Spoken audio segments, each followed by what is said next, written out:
Right, I'm aware this has taken me like 42.6 years to do, but I've been busy, okay? I've been exercising. I've lost weight. Trigger warning, I guess. I've been watching Love Island, and I've been helping my friend start a streaming career. And also Taylor's been like doing nothing. But I kind of have stuff to talk about today, so that's interesting. And my hair is also kind of greasy. I know I have to give you weird updates about my hair every time, but I'm just letting you know.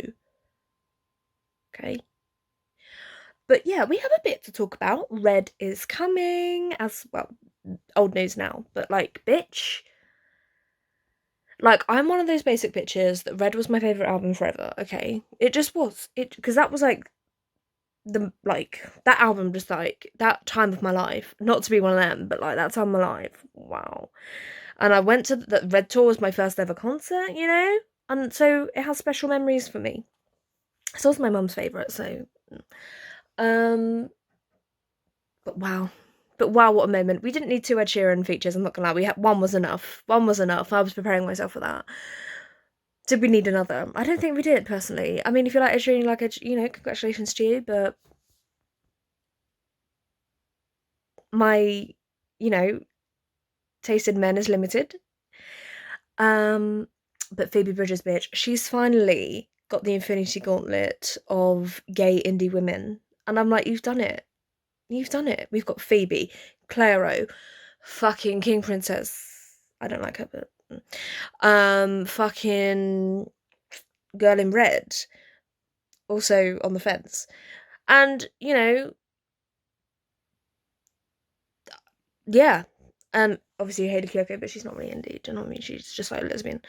But like I constantly say, once is a coincidence, 5 times. Okay. But also, I'm really excited for Phoebe because that is my bitch. Even though I know she will only have backing vocals because Taylor hates women, we know this. Um, but also that will sound sexy because their voices together. That's a very nice, healthy blend that I would like to hear, and I hope we all agree on that. So, in Red, a good friend of mine who remains nameless.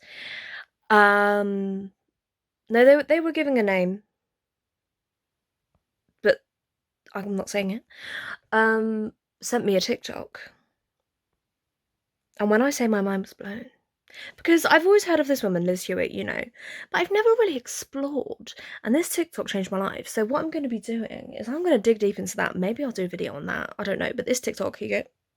Explaining why I believe a majority of Red is about Liz Hewitt. This is just a small tidbit of information. Please do your own research. This is also going to go really fast and be a little chaotic, so please pause to read if you need to. This alone convinces me that I Knew You Were Trouble is about Liz.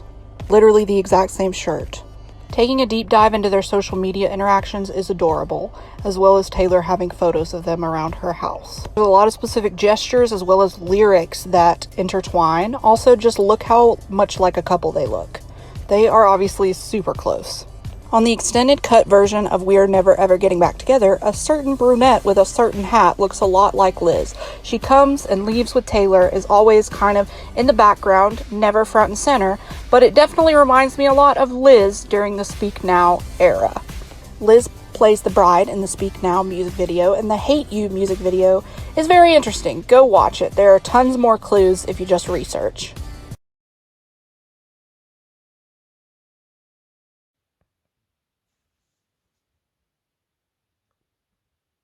Hello? Hello? Hello? Okay. Anyway, thank you, nameless friend. Well, okay.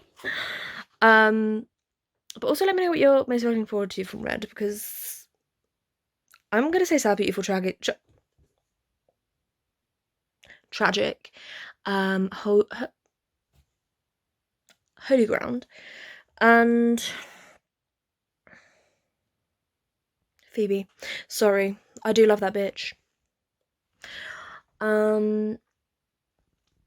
What else? In general, the L Word tweeted. Well, I'll put the tweet there. Obviously, the L Word is about lesbians, and it's just always funny that like Taylor and lesbians, they just always end up together. Like it's a match made in heaven. Do you know what I mean? Like, I'm gonna say it, like, everyone, obviously you have your straight Swifties, but I feel like she's really just become a gay artist these days, and I'm like, I love that development for her. I love that development for her. And I just think that's really sexy, personally. But the L word tweet really made me laugh. That was sent to me by another friend of mine. Don't know if they want me to send the name, but I did say I was going to put it in the video. But love you. Thank you for always talking to me and sending me things. I'm gonna cough. I'm back. What else? Oh, I found this thing on Tumblr, and it's like she the original lyrics. So that's when she gave herself like the male part or something. I don't know. It's here, and it was interesting at the time. There we go. So yeah, obviously nothing has been fucking happened, but just today she's done the Urban Outfitters thing, and I really want that fucking poster. It's pissing me off because I'm like, can you stop doing things? Because firstly, I don't have money. Secondly, probably not gonna be an Urban Outfitters here. I'm talking really fast. And it's just really getting to me at this point because I feel sorry for everyone in the world who can't, because I'm complaining about that, but I can more likely get it than someone else, and it's annoying. I just feel like pure shit. Wish Taylor cared more about international fans. But you know, we love. I mean, I don't even know what to say at this point. Do you know what I mean? Like, fucking. Oh, but I do have a request from a viewer who also doesn't want me to say. Everyone's anonymous. Everyone's anonymous, and you know what? Go for it. Hide yourself. They wanted me to sort of be like, what would I say to Taylor? Do you know what I mean? What would I say to her? And, you know, I wouldn't say this to her because if I ever met her, I wouldn't speak.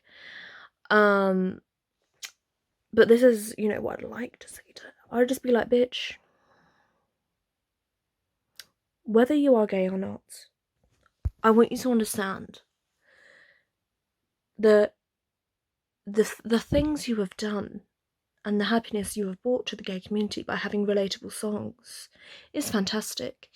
And it's really made like this community where, like, obviously we don't feel safe because a lot of Swifties are fucking insane and like to hurt people.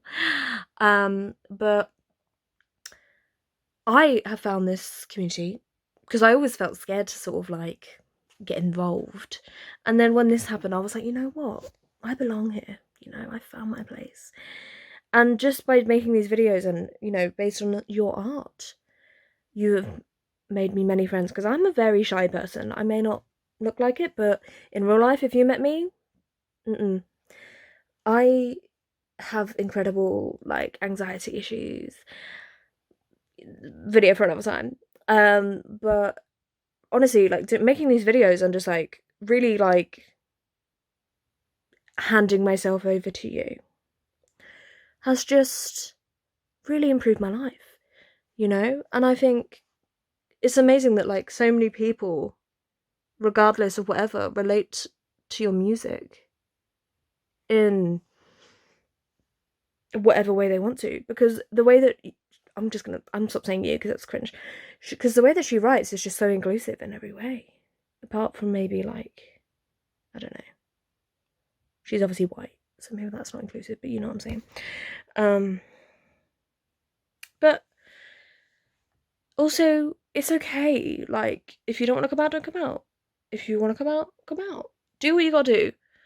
Just know that everyone's gonna love you regardless, and it probably will affect your career, who knows in what way, but it will be fun. But you know, just know that we love you, I love you, and you have made my life so much better. And even though I act like I'm pissed off with you a lot of the time, I'm not. It comes from a place of love, a place of so much love. Because, you know, I always have. I hate myself right now because I sound cringy. But she's been my main bitch since day, you know, like.